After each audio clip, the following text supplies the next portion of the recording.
Hi guys, we are continuing today with unit number 5, forces under applications, and today we are learning the difference between mass and weight on page 139 on your book.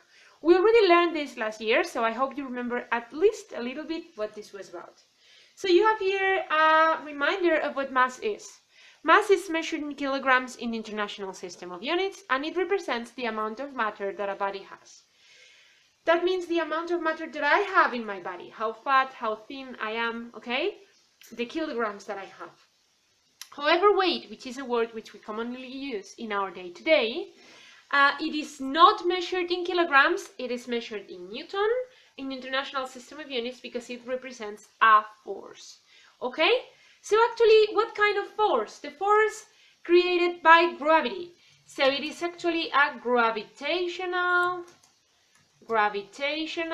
force, the force with which something attracts us due to gravity, okay? The gravitational pull. So here I am in the surface of the moon, on the surface of Earth, and on the surface of Jupiter. As you can see, Moon, Earth, and Jupiter, they have totally different masses. So the biggest one, the heaviest one, would be Jupiter, and the smallest one and lightest one would be the Moon. So, as you have already seen, when the astronauts are walking on the moon's surface, they seem kind of be floating, right? They do not seem as heavy as on Earth. However, the amount of kilograms in their body is always the same. They haven't gone thinner or fatter just by stepping on the moon. So what is the difference then? Well, when we are on the moon, on the Earth, on Jupiter, or on any other planet, there is something which is called the gravitational force, which is also called the weight, which is a force created by the planet that pulls from us to the center, okay? And this force is different depending on the mass of the planet that is attracting us, okay?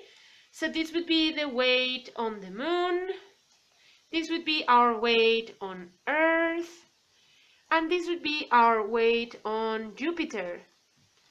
Okay, to start with, weight is a vector. You remember what vector magnitudes are? They basically are represented by an arrow because they do not only have a value, a modulus, but they also have a direction.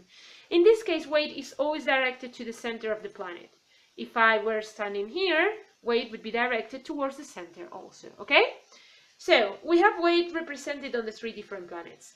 And weight does not only depend on myself, but it depends on the planet that is pulling from me. And why so? Because each planet has a different gravity. So this would be gravity in Jupiter, this would be gravity on Earth, and this would be gravity on the moon. Please do not think that there is no gravity on the moon. I know a lot of you have that idea on mind, but it is not true. We do feel a gravitational pull on the moon's surface, okay? It is not as strong as Earth's, but it is strong, okay? I mean, just by jumping, we don't fall off the moon's surface. It is very lightly the way we walk on it, but we don't fall away from it, okay? So there is a gravitational pull. So this is what we call the acceleration of gravity. You already know the acceleration of gravity on Earth, right? I'm going to remind you here, but from the previous unit, unit number 4, we have worked with it. So this was 9.8 meters per second square, okay?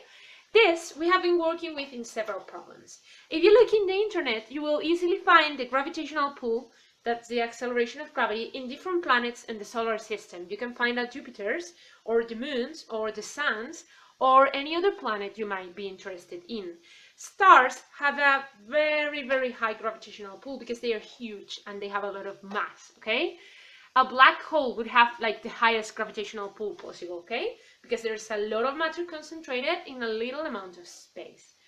Okay, so you know there are differences in the gravitational pulls. You know the Earth's one is 9.8 meters per second square. In the whole of Earth's surface, if we go to Jupiter, it would be higher. If we go to the moon, it would be lower, okay?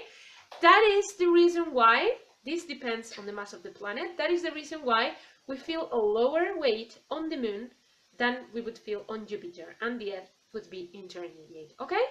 Now I'm going to show you how we calculate weight.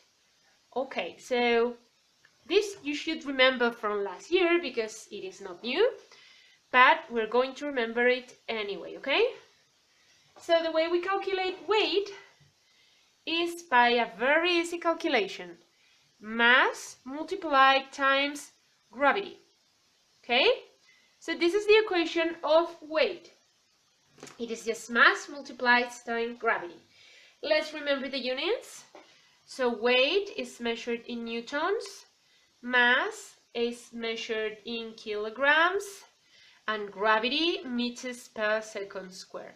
If we don't have these units, we cannot calculate it, okay? Okay, so this is the theory for now. Now I'm going to solve some problems about this.